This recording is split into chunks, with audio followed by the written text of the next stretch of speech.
Hello guys, good morning.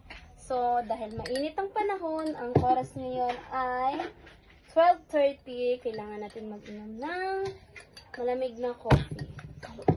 Gagawan ko kayo ngayon ng malamig na coffee. Ang kailangan natin ang milk, then yung sugar. Ito lang kasi ang mayroon dito eh. Then, yung ating black coffee. Ayan. Ayan guys.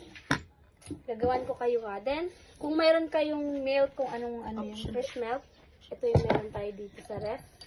Ito na lang yung gagamitin. Kumura lang to guys. Parang nasa 88 pesos lang ang isang ganito pag bumili kayo sa mall. Yun lang. Tapos kailangan natin ng glass. Ayan. So, tinunaw ko na dito yung milk. Ito yan siya. Then, ice. Dahil gumawa ko ng DIY ice dyan, yung ice bag, yun na lang gagamitin natin. Dudurugin lang natin.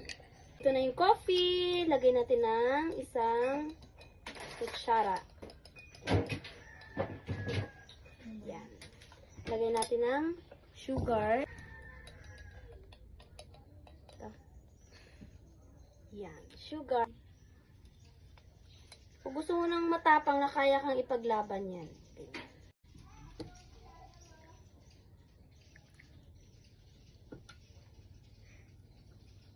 Ito yung homemade froth. Lumano lang yan guys. Tingnan nyo, oh, diba? Nag-froth na siya. So, ito na yung homemade ice natin. Lagyan natin dito. Tapos,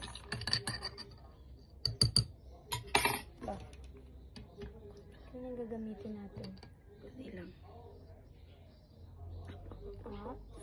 Ganyan lang. Salain nyo kasi para maganda yung wala siyang. Yan. Tapos, mix natin. O, diba? Ang ganda. Sarap. Then, lagyan na natin ng milk. Sorry.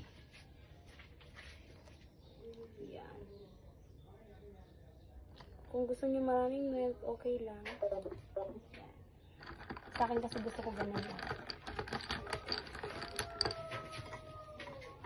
Lagyan natin ng tissue. Para malinis tingnan, syempre. Para mag-coffee shop din tayo.